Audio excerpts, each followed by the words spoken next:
નમસ્કાર વિદ્યાર્થી મિત્રો, આજે આપણે વાત કરીશું 12 સાયન્સ રસાયણ વિજ્ઞાનના ચેપ્ટર નંબર 6 વિશે, જેનું નામ છે તત્વોના અલગીકરણના સામાન્ય સિદ્ધાંતો અને પ્રક્રમો. હવે આ ચેપ્ટરની શરૂઆત કરતાં પહેલાં મિત્રો આપણે થોડીક એવી બેઝિક ટર્મિનોલોજી વિશે વાત કરી લઈએ કે જેથી કરીને આપણે જે ચેપ્ટર શીખીએ છીએ એમાં શું કહેવા માગે છે તમને આગળ ખબર પડે. ચેપ્ટર બહુ જ ઇઝી છે. જો રેગ્યુલર તમે મહેનત કરશો તો આની અંદર તમે સારામાં સારું પરફોર્મન્સ કરી શકશો. તો વધારે વાત ન કરતાં આજે આપણે ચેપ્ટરની થોડી ઘણી આપણે શરૂઆત કરી દઈએ. એમાં આજના લેક્ચરની અંદર હું તમને આજે બેઝિક વાત જ કરવાનો છું, અને બેઝિક છે એ તમારે આગળના ચેપ્ટરમાં ઘણું બધું તમને ઉપયોગી થાય એવું છે.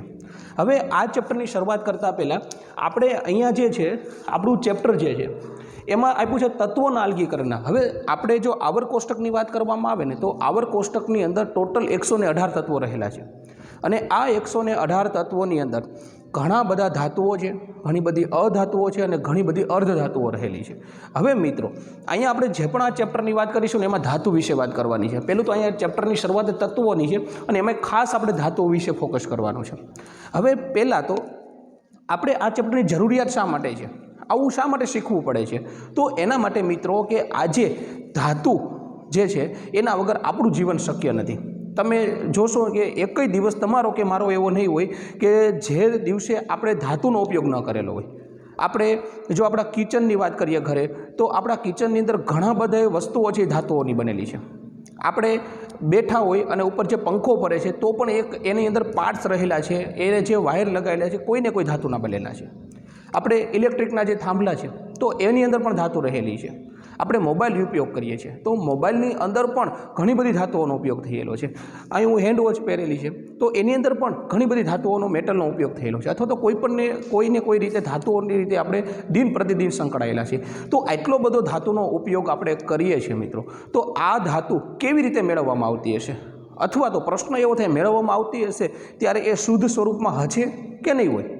જો શુદ્ધ સ્વરૂપમાં હોય તો આપણે એને શુદ્ધિકરણ કરવાની જરૂર નથી, પણ મિત્રો ખૂબ જ ઓછી ધાતુઓ અને નિષ્ક્રિય વાયુઓ છે એ જ ખાલી આપણે શુદ્ધ સ્વરૂપે જોવા મળે છે. બાકી એક પણ ધાતુ આપણે શુદ્ધ સ્વરૂપે જોવા મળતી નથી. મતલબ કે શુદ્ધ સ્વરૂપે જોવા નથી મળતી તો એને કેવી રીતે મેળવવી. અત્યારે જે આપણે ઉપયોગ કરીએ છીએ ધાતુ લગભગ શુદ્ધ સ્વરૂપે ઉપયોગ કરીએ છીએ, તો એ શુદ્ધ કેવી રીતે થતી હશે એ બધું નોલેજ છે એ તમને ક્યાંક ને ક્યાંક આ ચેપ્ટરની અંદર ઉપયોગ થશે, અને ભવિષ્યમાં ઇન ફ્યુચર તમે કદાચ આના વિશે આગળ વધશો તો પણ તમને આ વધારે ઉપયોગ થશે. તો આપણે એવી શરૂઆત કરીએ. કોઈ પણ જે ધાતુઓ છે અથવા તો કોઈ પણ ધાતુ છે એ કયા સ્વરૂપે રહેલી, અથવા તો કોઈ પણ તત્વ છે, આપણે શરૂઆત કરીએ હાવ તત્વથી. તો કોઈ પણ તત્વ છે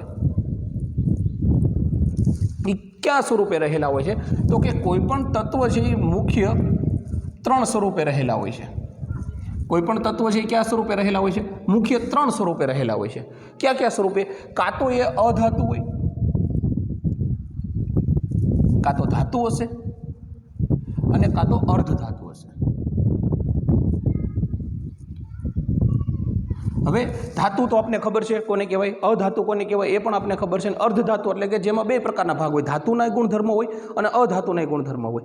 તો આવી રીતે રહેલા હોય છે. હવે મિત્રો અહીંયા અધાતુ કોને કહેવાય એ તો આપણે ઘણું બધું જાણીએ છીએ, જેમ કે ક્લોરીન છે, બ્રોમિન છે, આ બધી કેવી છે આ તત્વોની જો વાત કરવામાં આવે તો અધાતુ કોને કહેવાય, તો કે હું અહીં લખું છું ઉદાહરણ તરીકે ક્લોરીન છે, બ્રોમિન છે, આયોડિન છે, આ બધી કેવી છે, સલ્ફર છે, આ બધા કેવા છે, અધાતુઓ છે. આ બધી કેવી છે, અધાતુઓ છે. અર્ધધાતુ કોને કહેવાય, તો કે ઘણી બધી, જેમ કે સિલિકોન અને જર્મેનિયમ, આ બેને કેવી છે, અર્ધધાતુઓ છે. એટલે કે એમાં એવા ગુણધર્મો છે, ઘણા ધાતુઓના છે, ઘણા અધાતુઓના છે. તો આપણે એ તો જાણીએ છીએ અધાતુ કોને કહેવાય અને અર્ધધાતુ કોને કહેવાય. હવે મિત્રો પણ આજે આપણે જે ફોકસ કરવાનું છે એ મુખ્ય ને મુખ્ય આપણે ધાતુ ઉપર શીખવાનું છે, કારણ કે આપણું ચેપ્ટરનું ટાઇટલ પણ કંઈક એવું છે કે તત્વોના અલગીકરણના સામાન્ય સિદ્ધાંતો, પણ આ ધાતુ માટેનું આખું ચેપ્ટર છે, જેને ઇંગ્લિશમાં મેટેનોલોજી કહેવામાં આવે છે. આનું ચેપ્ટરનું નામ ઇંગ્લિશમાં શું થશે, મેટેનોલોજી. તો આની અંદર આપણે જે આજે જો નથી અધાતુ શીખવું, નથી અર્ધધાતુ શીખવું, પણ આપણે જે વાતો કરીશું ને એ કોની કરીશું, આપણે ધાતુની. તો અહીંયા પ્રશ્ન એવો થાય ધાતુઓ છે કેવી રીતે હોય, તો આ ધાતુને પણ આપણે બીજા 2 પ્રકારે વિભાજિત કરી શકીએ. તો આ ધાતુને પણ મુખ્ય જો હું વિભાગ પાડું તો આ ધાતુ જે કુદરતમાંથી આપણને મળે છે એ ધાતુ આપણને મુખ્ય 2 સ્વરૂપે મળે છે. કાં તો એ શુદ્ધ સ્વરૂપે હશે અને કાં તો એ મિશ્ર સ્વરૂપે છે. કાં તો એ પોતે શુદ્ધ સ્વરૂપે મળશે, એટલે કે આપણે એવું લખી શકીએ કે આનું ધાતુને પણ બે વિભાગમાં વહેંચી શકે. એક તો મળે છે એ તો શું કહેવાય, શુદ્ધ સ્વરૂપ, અને એક એવું છે કે જે ધાતુ શુદ્ધ સ્વરૂપે નથી મળતી, તો કેવી રીતે મળતી હશે, તો કે મિશ્ર સ્વરૂપે. હવે મિત્રો મેં તમને થોડીક વાર પહેલાં જેવી વાત કરેલી છે કે આપણે જે પૃથ્વીમાંથી જ્યારે પૃથ્વીના પોપડામાંથી જ્યારે આપણને કોઈ પણ ધાતુ મળે છે ત્યારે અમુક શુદ્ધ હશે ને અમુક કેવી હશે, અશુદ્ધ હશે. તો જે શુદ્ધ હોય બહુ ઓછી ધાતુઓ એવી છે કે જે શુદ્ધ સ્વરૂપે હોય છે, બહુ ઓછી ધાતુઓ. અને એવી ધાતુઓની જો વાત કરવામાં આવે ને તો એવી ધાતુના જો ઉદાહરણ જોવામાં આવે તો એવી ધાતુના ઉદાહરણની અંદર આપણે લઈ શકીએ સોનું, એનો સિમ્બોલ થશે AU. પછી ચાંદી એટલે થશે AG, અને પ્લેટિનમ એટલે કે PT. જો મિત્રો ખાસ યાદ રાખજો, હું અહીંયા જે વાત કરું છું એ ધાતુની કરું છું, એટલે કે કુદરતમાંથી શુદ્ધ સ્વરૂપે મળતી જે ધાતુઓ હોય એવી કઈ કઈ છે.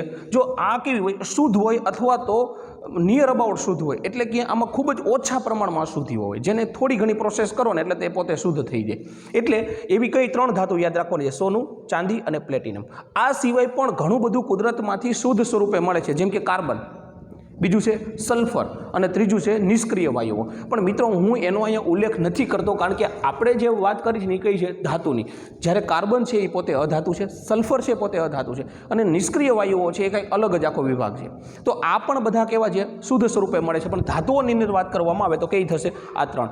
પણ ઘણી બધી ધાતુઓ મિત્રો જો શુદ્ધ સ્વરૂપે મળે છે અથવા તો ઓછી અશુદ્ધિ હશે તો આપણે એને વધારે શુદ્ધ કરવાની કોઈ જરૂર, એટલે કે વધારે કોઈ એની અંદર આપણે ખર્ચો કરીને શુદ્ધ કરવાની કોઈ જરૂર એટલી બધી પડશે નહીં, એટલે કે ઓછી મહેનતે આપણે શુદ્ધ કરી શકશું. તો કે આની આપણે વાત નહીં કરીએ, આ તો શુદ્ધ થઈ જશે. પણ અમુક એવી ધાતુઓ છે જે મિશ્ર સ્વરૂપે મળે છે, જેમ કે ઉદાહરણ સ્વરૂપે હું લઉં ઝીંક બ્લેન્ડ. ઝીંક બ્લેન્ડ, અને એને કહેવામાં આવે છે ZNS. ઝીંક બ્લેન્ડ એટલે શું થાય છે, ZNS. અહીંયા તમે જોશો ને મિત્રો, તો આની અંદર ઝીંક છે એ પોતે ધાતુ છે અને એની સાથે સલ્ફર જોડાયેલો છે. એટલે કે આવા સંયોજન સ્વરૂપે જ્યારે પૃથ્વીનું ખોદકામ કરવામાં આવે છે ને મિત્રો, ત્યારે આની સાથે ઝીંક સાથે સલ્ફર જોડાયેલો હોય, જેને ઝીંક બ્લેન્ડ કહેવામાં આવે છે. આ એની ખનિજનું નામ છે. ખનિજ કોને કહેવાય એ પણ હું તમને થોડીક વાર પછી જે શીખવાડવાનો છું. તો આના સ્વરૂપે આ મળે છે, એટલે કે અહીંયા શું થાય, ઝીંક બ્લેન્ડ. તો અહીંયા જો સલ્ફર ઝીંક સાથે રહેલો છે, સલ્ફર અધાતુ છે, જ્યારે ઝીંક છે એ ધાતુ છે, અને આપણે એની અંદરથી ધાતુને જ બહાર કાઢવી છે. તો ધાતુને બહાર કાઢવા માટે અહીંયા ઝીંકમાંથી સલ્ફરને દૂર કરવો પડશે. તો એવી કોઈ પણ આપણે ટેકનોલોજીનો ઉપયોગ કરીશું અથવા તો એવી વૈજ્ઞાનિક પદ્ધતિઓનો ઉપયોગ કરીશું કે જેથી કરીને આ સલ્ફર અલગ થઈ જાય અને ઝીંક અલગ થાય, તો આપણે શુદ્ધ સ્વરૂપે મળી શકે. બીજું એવું ઉદાહરણ છે NaCl, એટલે કે સોડિયમ ક્લોરાઇડ.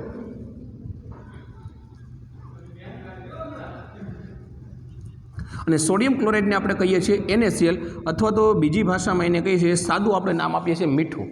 હવે મિત્રો આની અંદર તમે જોશો ને તો સોડિયમ છે એ એક ધાતુ છે અને ક્લોરિન છે એ અધાતુ છે. એટલે કે જ્યારે જ્યારે મીઠું મળે છે અથવા તો સોડિયમ ક્લોરાઇડ મળે છે ત્યારે એ આ સ્વરૂપે NaCl ભેગું થયેલું હોય છે અને બંનેની વચ્ચે આયોનિક બંધ હોય છે. આમાંથી તમારે સોડિયમ શુદ્ધ જોતો હોય તો ક્લોરિનને દૂર કરવો પડે ને સોડિયમ તમને મળી જાય છે. પણ આ પદ્ધતિઓ છે એ ખૂબ જ આપણે શું હોય, એ મહેનત માગી લે એવી હોય છે.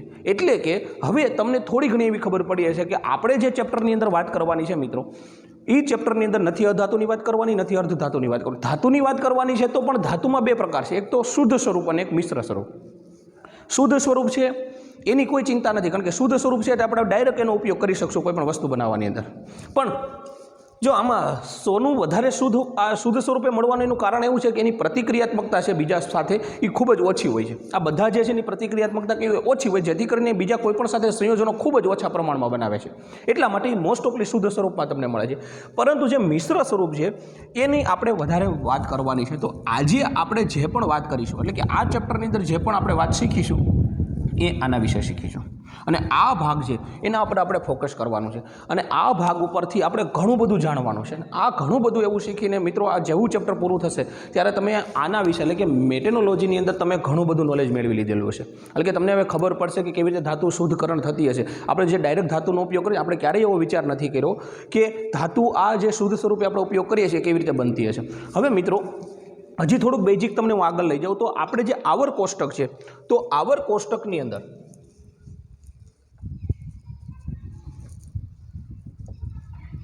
જો આવર્ત કોષ્ટક આપણે જોવામાં આવે ને તો આ આવર્ત કોષ્ટકની અંદર ટોટલ 118 તત્વો રહેલા છે. આખું આવર્ત કોષ્ટકની વાત કરવામાં આવે તો કેટલા તત્વો રહેલા છે? 118 તત્વો રહેલા છે. અને આવર્ત કોષ્ટક તમે જોશો ને તો આવર્ત કોષ્ટક છે કંઈક આપણે આવું દેખાય છે. આવર્ત કોષ્ટક છે આપણું.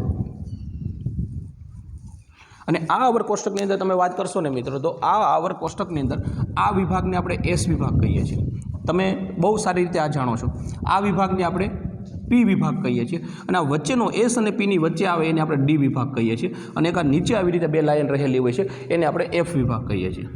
હવે શા માટે ડી એસ પી આપણે વિભાગ કહીએ છીએ? ઓલરેડી તમે જાણો છો કે છેલ્લો ઇલેક્ટ્રોન જે કક્ષકમાં દાખલ થાય એ ઉપરથી આપણે એના વિભાગ આપીએ છીએ. પણ આપણે એના ઉપર અહીંયા ફોકસ નથી કરવું મિત્રો. આપણે જે વાત કરવાની છે તત્વોની વાત કરવાની છે અને ખાસ એમાં ધાતુની વાત કરવાની છે. તો આમાં જો વિભાગ પ્રમાણે આપણે વાત કરવામાં આવે તો એસ વિભાગ જે છે તો એસ વિભાગની અંદર પણ બે સમૂહો રહેલા હોય છે, સમૂહ 1 અને સમૂહ 2. સમૂહ 1 અને એસ વિભાગની અંદર બે સમૂહ રહેલા હોય છે. જો સમૂહ 1ની વાત કરવામાં આવે તો સમૂહ 1 અને સમૂહ 2 છે તો એમાં સમૂહ 1 જે છે એને મિત્રો કહેવામાં આવે છે આલ્કલી ધાતુ અને આને કહેવામાં આવે છે આલ્કલી અર્ધ ધાતુ. આ ઓલરેડી એસ વિભાગના તત્વોની અંદર આપણે શીખી ગયા છીએ. એસ વિભાગના તત્વો જોયું તો શા માટે એને આલ્કલી ધાતુઓ કહેવામાં આવે છે? કારણ કે આનો સ્વભાવ કેવો હોય છે? બેઝિક હોય છે. બેઝ સામાન્ય રીતે આલ્કલી કહેતા હોય છે. અને આનો સ્વભાવ પણ બેઝિક હોય છે, પણ એ મોટાભાગની ધાતુઓ પૃથ્વીના પોપડામાંથી મળે છે. એટલા માટે એને આપણે કીધું હતું આલ્કલી અર્ધ ધાતુઓ કીધું હતું. એના પછી વાત કરીએ આગળ આપણે એસ પછી વિભાગ આવશે ડી વિભાગ. જો હું થોડુંક આડાવડું લઉં છું, એસ પછી આપણે વિભાગ લઈએ ડી વિભાગ. જો ડી વિભાગની વાત કરવામાં આવે મિત્રો તો આ ડી વિભાગ છે, સંપૂર્ણ ડી વિભાગ. ડી વિભાગમાં ઘણી બધી છે. ડી વિભાગમાં ટ્રાન્ઝિશન, થર્ડ ટ્રાન્ઝિશન એટલે કે 3, 4, 5 આમ રો આવશે. અને એની અંદર આપણે એ સામૂહિક રીતે ડી વિભાગને જો સામૂહિક રીતે વાત કરવામાં આવે તો એને સંક્રાંતિ ધાતુઓ કહેવામાં આવે છે. એને શું કહીશું આપણે? સંક્રાંતિ ધાતુઓ કહેવામાં આવે છે. એનાથી આપણે વાત કરીએ એફ વિભાગ. તો એફ વિભાગ જે છે આ એફ વિભાગ છે એ મિત્રો આમ જોઈએ ને તો એફ વિભાગ કોઈ અલગ નથી. એફ વિભાગ કોઈ અલગ નથી. આ એફ વિભાગ છે એ એફ વિભાગ એ ડી વિભાગની અંદર જ સમાયેલો છે. એટલે કે આ એફ વિભાગ ખરેખર ક્યાં છે? આ ડી વિભાગની અંદર જ સમાયેલો છે. પણ એ ડી વિભાગને આપણે અલગ રીતે એફ ડીથી એને અલગ દર્શાવવા માટે આપણે નીચે લખેલો છે. ખરેખર પણ શું હોય છે? અહીંયા જ હોય છે. જેમ કે 57 નંબરનું તત્વ છે એ છે શું થાય? લેન્થેનાઇટ થાય છે. અને 89 નંબરનું તત્વ છે શું થાય? એક્ટિનાઇટ થશે. એના ઉપરથી આ એફ વિભાગ છે એમાં મુખ્ય બે વિભાગ પડે છે. અને આને સામૂહિક રીતે શું પહેલાં તો કહેવામાં આવે છે? આને સંક્રાંતિ ધાતુ કહેવાય. એની અંદર જ સમાયેલો છે. એટલા માટે એફ વિભાગને આંતર સંક્રાંતિ ધાતુ તત્વો કહેવામાં આવે છે. આંતર સંક્રાંતિ ધાતુઓ કહેવામાં આવે છે. અને આંતર સંક્રાંતિ ધાતુઓની જો વધારે વાત કરવામાં આવે તો આ આંતર સંક્રાંતિ ધાતુ તત્વોની અંદર બે રો છે. અહીંયા તમે આમ જોશો ને તો બે રો આવેલી હશે. એમાં આ જે પેલી ઉપરની રો છે આને કહેવામાં આવશે લેન્થેનાઇટ. આને કહેવાય લેન્થેનાઇટ ધાતુઓ. અને નીચે છે એને કહેવાય એક્ટિનાઇટ ધાતુ.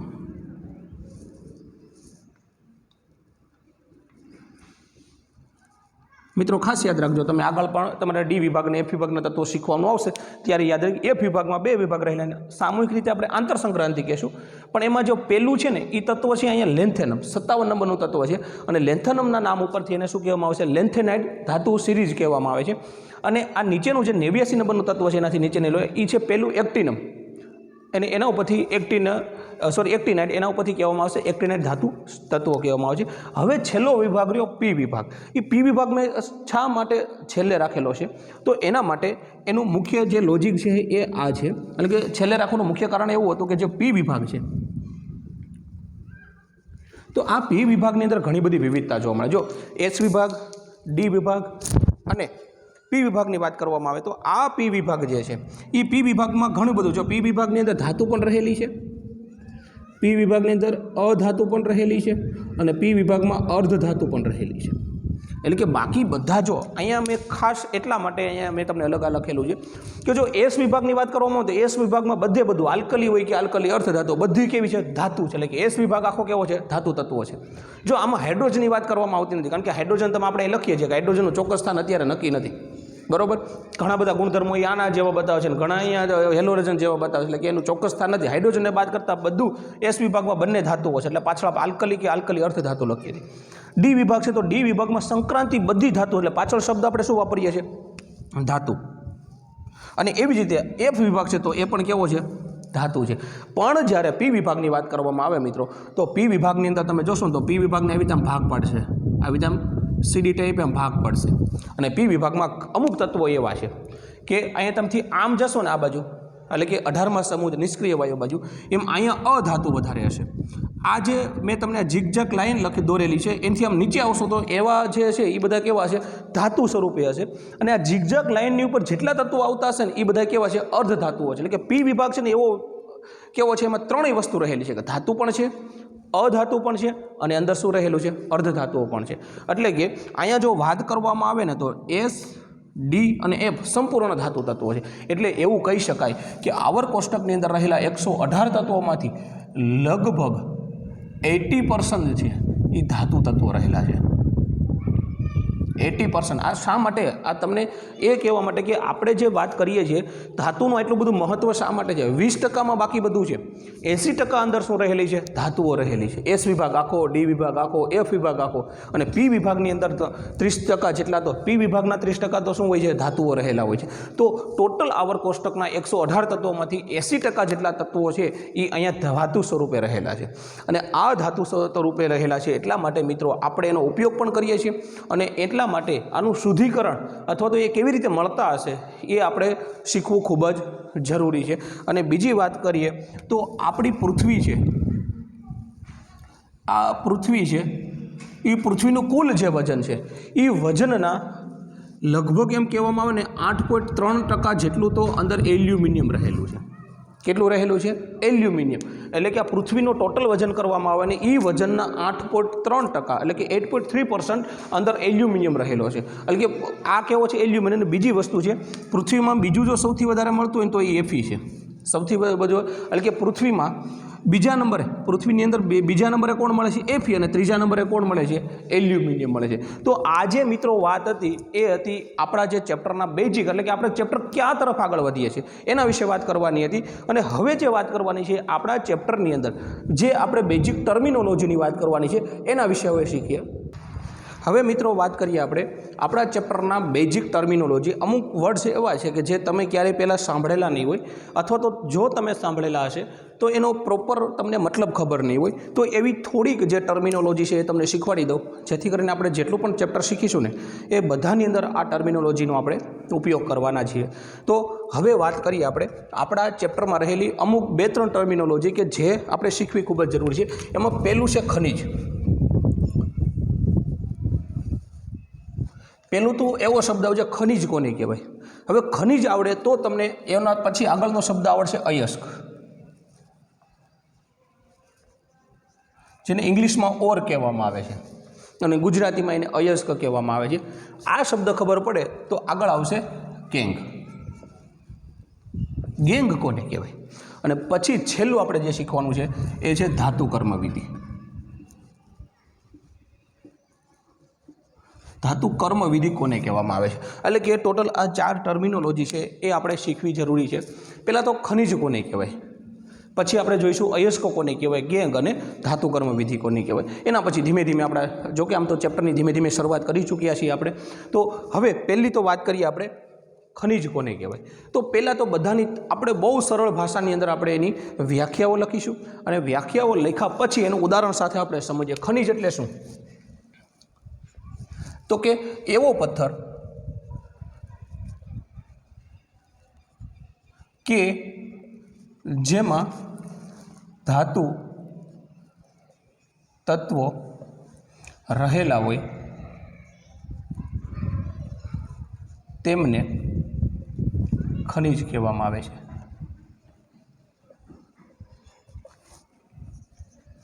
બહુ તમને સમજાય એવી સરળ ભાષાની અંદર મેં લખેલું છે કે એવો કોઈ પણ પથ્થર લઈ, જો આપણે પથ્થર હું જનરલ વર્ડ્સ ઉપયોગ કરું છું કારણ કે પથ્થરથી તમે પરિચિત છો. હવે આ પથ્થર ઘણા બધા પ્રકારનો હોય. સાદો પથ્થર હોય, પછી એક શબ્દ આવે અગ્નિકૃત પથ્થર, એટલે કે અગ્નિકૃત ખડક લખેલું હોય. તો મિત્રો એક તમને એ પણ સમજાય દો, અગ્નિકૃત ખડક એટલે શું. આપણે બુકની અંદર આપેલો છે શબ્દ અગ્નિકૃત ખડક, તો કે જ્યારે લાવારસ નીકળે છે તે લાવા નીકળે છે ગરમ માટી જમીનમાંથી બહાર નીકળશે. હવે સમયાંતરે ધીમે ધીમે જમીનની સપાટી પર પથ્થર હશે એટલે ધીમે ધીમે ઠંડી પડશે, અને ઠંડી પડશે એટલે એક સખત પથ્થર બની જશે. અને એ સખત પથ્થર છે એ બન્યો તો કેવી રીતે, તો કે લાવારસમાંથી, એટલે કે ગરમ માટી નીકળીને, અને એ ગરમ માટીથી નીકળીને એક આખો પથ્થર બની ગયો અથવા તો પહાડ બન્યો છે. તો એવા પહાડ અથવા તો પથ્થરને અગ્નિકૃત ખડક કહેવામાં આવે છે. આવા ઘણા બધા પ્રકારના ખડકો છે, એમાંથી પણ ઘણી બધી ધાતુઓ મળતી હોય છે. તો કે એવો પથ્થર, જો એ શબ્દ વાપરેલો છે પથ્થર, કે જેની અંદર ધાતુ રહેલી હોય એમને શું કહેવામાં આવે છે, ખનિજ કહેવામાં આવે છે.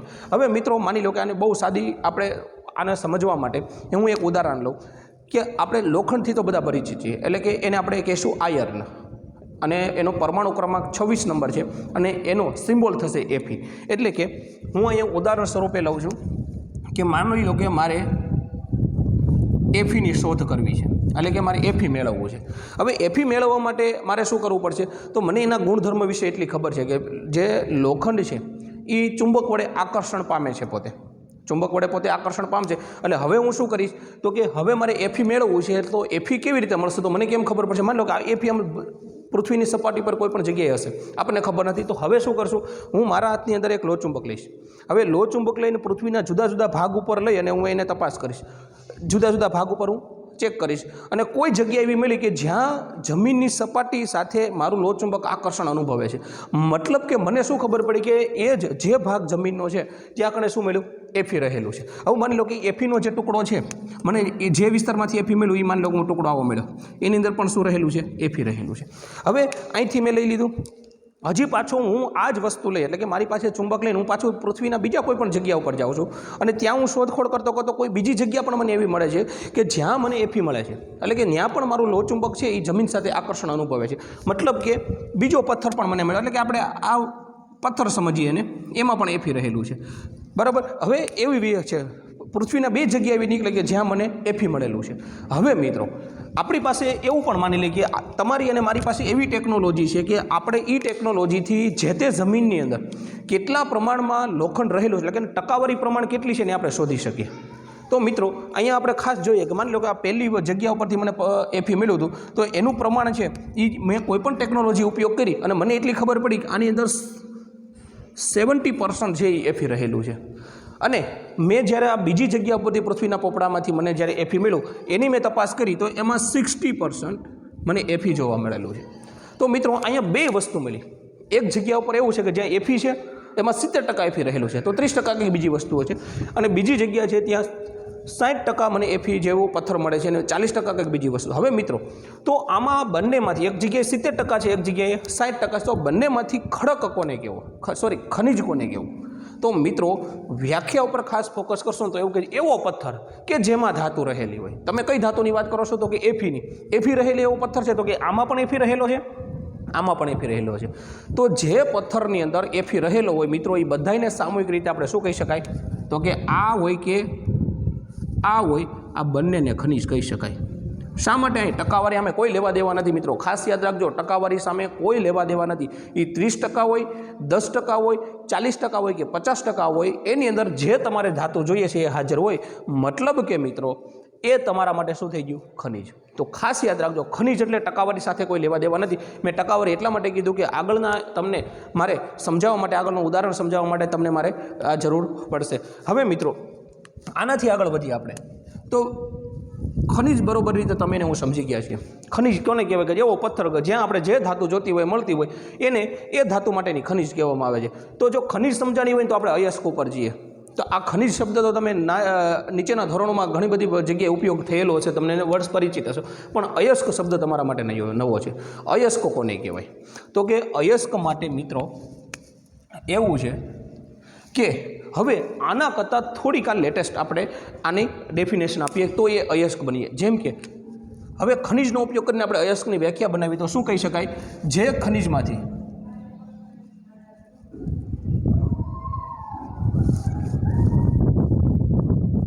ખનિજમાંથી ઓછા ખર્ચે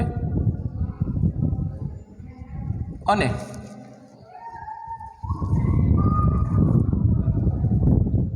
ઓછી મહેનતે, ઓછી મહેનત એટલે ઓછો સમય, ઓછી ટેકનોલોજીનો ઉપયોગ કરી ઓછી મહેનતે ધાતુ મેળવી શકાતી હોય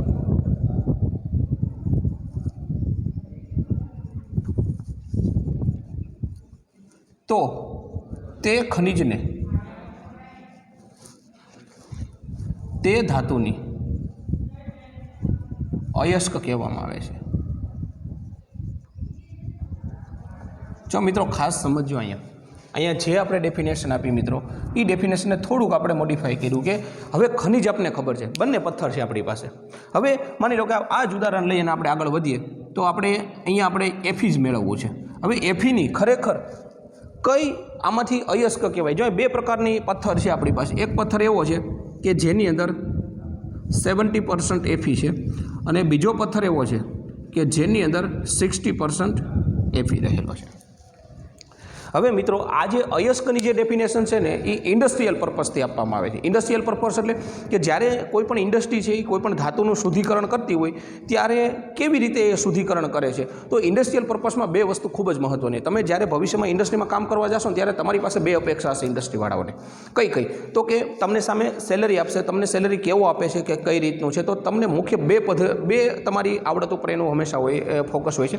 એક વસ્તુ એવું હોય છે કે તમે જે કામ કરો છો કે તમે જે પદ્ધતિનો ઉપયોગ કરો છો, એક તો પદ્ધતિ છે એ સસ્તી હોવી જોઈએ, એટલે કે ખર્ચાળ કેવી હોવી જોઈએ? ઓછી હોવી જોઈએ, એટલે કે એક તો ઓછો ખર્ચો થવો જોઈએ અને બીજું આસાનીથી બહાર નીકળવી જોઈએ। આસાનીથી બહાર નીકળવી જોઈએ એટલે ઓછી મહેનતે નીકળવી જોઈએ, એટલે કે ઓછો ખર્ચો થવો જોઈએ, એટલે ખર્ચામાં તો તમે સમજી જાવ છો કે ઓછા પૈસાનો ઇન્વેસ્ટ કરી અને આપણે એ ધાતુ શુદ્ધ કરી શકવા જોઈએ। બીજી વસ્તુ ઓછી મહેનત, એટલે કે કોઈ પણ એક વસ્તુમાંથી માનો કે આમાંથી મારે આ ધાતુ શુદ્ધ મેળવવી છે, એક પદ્ધતિમાં, તો એમાંથી જુદી જુદી પદ્ધતિઓ 10 સ્ટેપથી મને મળતી હોય, એકમાંથી બીજા સ્ટેપે કરું, ત્રીજું સ્ટેપ, ચોથું સ્ટેપ, 5મું, 10મા સ્ટેપે મને શુદ્ધ મળતું હોય, એના કરતાં હું એવી પદ્ધતિ અપનાવું કે 5મા સ્ટેપે મને શુદ્ધ મળી જાય, તો કોઈને આપણા માટે સરળ પડે? તો કે જે 5 સ્ટેપવાળી છે એ પદ્ધતિ કેવી પડે આપણા માટે? સરળ પડે, તો એને કહેવાય ઓછી મહેનત। એટલે કે ઇન્ડસ્ટ્રીમાં 2 વસ્તુ હોય, એક તો ક્વોલિટી અને ક્વોન્ટિટી, બંને વસ્તુ પર ફોકસ થતું હોય છે। એવી જ રીતે જે ખનિજમાંથી ઓછા ખર્ચે અને ઓછી મહેનતે ધાતુ મેળવી શકાતી હોય તે ખનિજને, તે ધાતુ, જો ખનિજો ઘણા બધા પ્રકારની હોય, જે આના પછી જ આપણે જોવાનું છે, તે ખનિજને તે ધાતુની શું કહેવામાં આવે છે? અયસ્ક કહેવામાં આવે છે, જેને ઇંગ્લિશમાં ઓર કહેવામાં આવે છે। હવે માની લો ઉદાહરણ સમજીએ, અહીંયા આપણી પાસે 2 ધાતુઓ છે, 2 ખનિજ છે। એક ખનિજમાં 70% એફી છે, બીજા ખનિજમાં 60% એફી છે। હવે જો મિત્રો નોર્મલી એવું હોય છે, તો ખાસ કાન ખોલીને સાંભળજો, નોર્મલી એવું હોય છે કે ઇન્ડસ્ટ્રીવાળા જે ખનિજ હોય એની અંદર વધારે પ્રમાણ, એટલે કે ટકાવારી પ્રમાણ જેમ વધારે હોય એને પોતે ખનિજમાંથી ધાતુ બહાર કાઢતા હોય એટલે એનો ઉપયોગ કરતા હોય, પણ નોર્મલી એવું હોય છે કે જેનું પ્રમાણ વધારે હોય, જેમ કે ઇન્ડસ્ટ્રીવાળા એવું કહે છે કે આ 70%વાળો પથ્થર છે એની અંદરથી મારે આ એફીને શુદ્ધ કરવા માટે વધારે ખર્ચો થાય છે, એટલે કે આની અંદર લખીએ વધુ ખર્ચ, અને આમાંથી કેવું થાય છે? ઓછો ખર્ચ થાય છે। જો ખાસ સમજો, હંમેશા એવું નહીં સમજી લે કે જેની અંદર ટકાવારી પ્રમાણ વધારે હોય એ જ આપણો અયસ્ક થાય, પણ એવું નોર્મલી એવું હોય છે। પણ ઘણી વખત એવું હોય કે જે માની લો કે આની અંદરથી મારે એફી કાઢવું હોય તો આની અંદરથી મારે 1 લાખ રૂપિયાનો ખર્ચો થાય છે, અને આની અંદરથી એફી બહાર કાઢવું હોય તો મારે 50,000નો ખર્ચો થાય છે, તો ઓછો કયો થયો? 50,000। બીજી વસ્તુ કે આની અંદરથી એફી કાઢવા માટે મારે 5 સ્ટેપની જરૂર પડે છે અને આની અંદરથી એફી કાઢવા માટે મારે 2 સ્ટેપમાં છૂટો પડી જાય, તો આ 2 રીતે આપણે પોહાય, 2 રીતે આપણા માટે પોસાય એવો છે। મતલબ કે તો આપણા માટે આ ઓછા ખર્ચવાળું થયું, તો આને આપણે શું કહેવાય? અયસ્ક। કોની અયસ્ક? તો કે એફીની। આ શું કહેશું આપણે? અયસ્ક। જો ખાસ સમજો, ફરી વખત હજી એકવાર સમજાવી દઉં છું, ટકાવારી સામે કોઈ લેવા દેવા નથી, ઇન્ડસ્ટ્રીયલ પર્પઝથી આવી ડેફિનેશન આપવામાં આવે છે। ઓછો ખર્ચ થવો જોઈએ અને ઓછા મહેનતે આપણે બહાર નીકળતી હોય એવો જ ખડક આપણે પસંદ કરવાનો, જેથી કરીને અને હરેક ધાતુના કંઈક સ્પેસિફિક એની અંદર ખડક રહેલા હોય છે। તો આ જે વસ્તુ છે આપણે બીજી ડેફિનેશનની વાત કરી કે જેને આપણે શું કીધું? અયસ્ક। ખનિજ વાતની વાત તમને સમજાઈ ગઈ, અયસ્કની વાત સમજાઈ ગઈ। હવે વાત સમજીએ આપણે ગેંગ। આ શબ્દ પણ તમારા માટે ખૂબ જ નવો છે। ગેંગ એટલે શું? એને સાદી ભાષામાં કહીએ તો ગેંગ એટલે અશુદ્ધિ, આને શું કહીશું આપણે? અશુદ્ધિ। પણ અહીંયા આપણે અશુદ્ધિ એવો શબ્દ નહીં વાપરીએ. જ્યારે આપણે આ ચેપ્ટર ભણીએ છીએ ત્યારે અશુદ્ધિ શબ્દ ન વાપરતા એના માટે શું કહેવામાં આવે છે? ગેંગ કહેવામાં આવે છે. તો આની પણ જો સાદી આપણે વ્યાખ્યા આપવી હોય તો શું કહી શકાય? તો કે આની સાદી વ્યાખ્યામાં એવું કહી શકાય કે અયસ્કમાં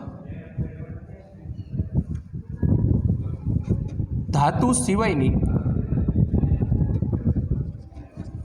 જે પણ વસ્તુ રહેલી છે તેમને ગેંગ કહે છે. મિત્રો સમજો ખાસ કે જ્યારે ખનિજ હતું, ખનિજમાંથી માની લો કે કોઈ એક એફી છે તો એની મુખ્ય 4 ખનિજો છે, એમાંથી કોઈ પણ એક ખનિજ એવી છે કે જે આપણા માટે અયસ્ક બનશે, કે જેમાંથી ઓછા ખર્ચે અને ઓછી મહેનતે આપણી ધાતુ મળશે.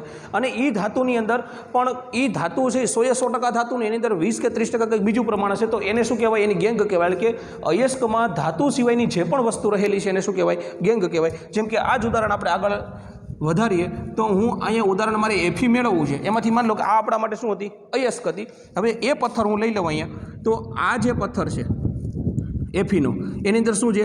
60% શું રહેલું છે? એફી રહેલો છે. તો અહીંયા બે વસ્તુ છે, એફીનું પ્રમાણ કેટલું છે? 60%. તો આની અંદર જે છે એ 40% કોનું પ્રમાણ રહેલું છે? તો 40% જે પ્રમાણ છે એ શું હશે આની અંદર? તો કે આપણને 60% એફી મળશે, 40% કંઈક બીજી વસ્તુઓ છે.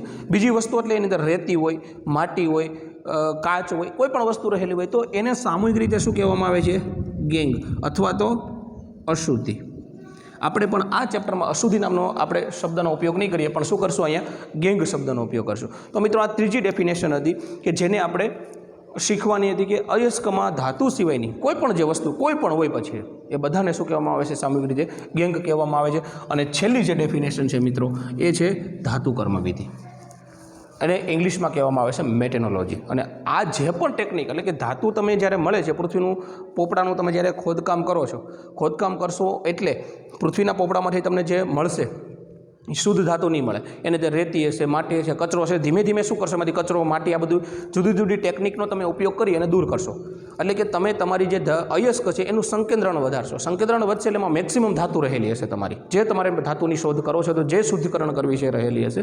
તો એ જે પદ્ધતિઓનો તમે ઉપયોગ કરશો, એને ગરમ કરો છો, એનું ઓક્સિડેશન કરો છો, એનું રિડક્શન કરો છો, આ જે પણ પદ્ધતિઓનો ઉપયોગ કરશો મિત્રો એને શું કહેવામાં આવે છે? એ સામૂહિક રીતે બધાને શું કહેવામાં આવે છે?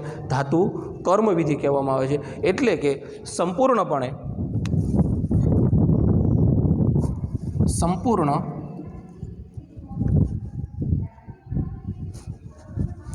અથવા તો એવું કહી શકાય, ધાતુને તેની અયસ્કમાંથી અલગીકરણ કરવા માટેની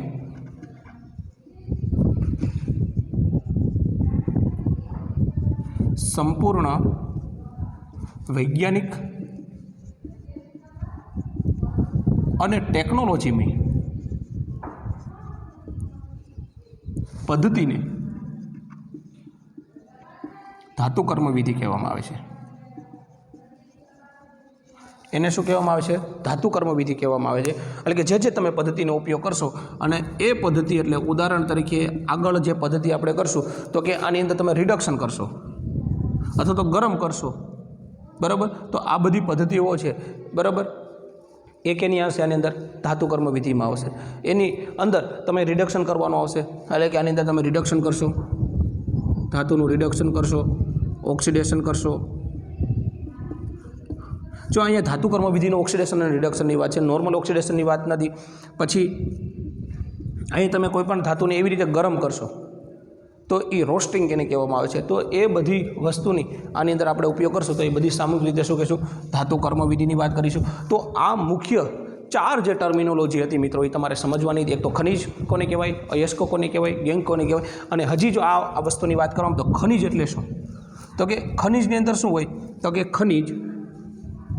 ખનિજની અંદર એટલે શું હોય? તો કે ધાતુ પ્લસ અશુદ્ધિ. આની અંદર શું રહેલું હોય? ધાતુ રહેલી હોય, એની સાથે જો 70% ધાતુ હોય તો 30% અશુદ્ધિ, અને 60% ધાતુ હશે તો 40% કેવી હશે? અશુદ્ધિ રહેલી. અયસ્કમાં પણ શું હશે? તો કે અયસ્કમાં પણ એવું જ હોય. અયસ્ક એટલે શું? તો કે અયસ્કની અંદર શું રહેલું હોય? મેક્સિમમ ધાતુ, અને બીજું શું રહેલું હોય? અશુદ્ધિ. પણ અહીંયા જે અશુદ્ધિનું પ્રમાણ હોય એની કરતાં અહીંયા અશુદ્ધિનું પ્રમાણ કેવું હોય છે? ઓછું હોય છે. ગેંગ એટલે શું હોય? સંપૂર્ણપણે અશુદ્ધિ રહેલી હોય. અને અહીં જે ટેકનિકનો તમે વૈજ્ઞાનિક પદ્ધતિથી ઉપયોગ કરશો એને શું કહેવામાં આવે છે? ગેંગ કહેવામાં આવે છે. તો આ જે વાત હતી મિત્રો એ હતી આપણી બેઝિક ટર્મિનોલોજીની. હવે મિત્રો આ બેઝિક જો ટર્મિનોલોજી તમને સમજાઈ ગઈ હોય તો હવે પછી આપણે આવતા લેક્ચરમાં એવી વાત કરીશું કે જેની અંદર કોઈ પણ આપણે મુખ્ય એવી 4 ધાતુઓનો ઉપયોગ કરવાનો છે. એક છે એલ્યુમિનિયમ, બીજું છે આયર્ન, કોપર અને ઝિંક. આ ચારેય જે ધાતુ છે એની ખનિજ કોને કહેવાય એની વાત કરીશું. એ ખનિજના નામ આપીશું. એનું અંદર સંગઠન કેટલું રહેલું એટલે કે અંદર અશુદ્ધિઓ રહેલી છે, કોની સાથે એનું મિશ્રણ રહેલું છે એની વાત કરીશું. એની અયસ્ક કઈ હશે એની વાત કરીશું. એની ફોર્મ્યુલા અને એની એ કોષ્ટક આપણે આખું તૈયાર કરીશું. અને અહીંયા સુધી જો મિત્રો તમને સમજાઈ ગયું હોય તો એક તમને શરૂઆતથી જ્યારે 12મા ધોરણની તમે શરૂઆત કરો છો તો તમારું જે આ વર્ષ છે એટલે કે તમારું જે મહત્ત્વનું અને કારકિર્દીનું વર્ષ જે 12મું છે એ તમારા બધા માટે ખૂબ જ શુભ રહે. હવે કોઈ તમને વિઘ્ન ન આવે અને તમારું સ્વાસ્થ્ય સારું રહે એવી હું પ્રાર્થના કરું છું. અને આ શરૂઆતના ચેપ્ટરથી જ મિત્રો તમે બરોબર રીતે કામે લાગી જાઓ. ખૂબ જ સારી મહેનત કરવાની અંદર ન સમજાય ત્યાં અમે બેઠા છીએ. અમને પ્રશ્ન પૂછો, અમે તમને સંતોષકારક તમને જવાબ આપીશું. અને સાથે સાથે તમારે આ તમારી સેટ નોટમાં લખવાનું છે અને આના ક્વેશ્ચન લખવાના છે. આવતીકાલનું એટલે કે આ લેક્ચર જોયા પછી તમારે બરોબર તૈયાર કરીને આનું હોમવર્ક એટલું કરવાનું છે કે પહેલી વસ્તુ તો આપણે જે બેઝિક વસ્તુ લખેલી છે, પછી ખનિજ કોને કહેવાય, અયસ્કો કોને કહેવાય, ગેંગ કોને કહેવાય અને ધાતુ કર્મવિધિ કોને કહેવાય, આ બધાને ડેફિનેશન લખવાની છે, એના ઉદાહરણ લખવાના છે. અને સાથે સાથે તમારે આના ખનિજોનો જે કોષ્ટક તમારી બુકની અંદર આપેલું છે એને તમારે તૈયાર કરવાનું છે. હોપ કે અહીંયા સુધીનું તમને બરોબર રીતે સમજાઈ ગયું હશે. આવજો. Have a nice day.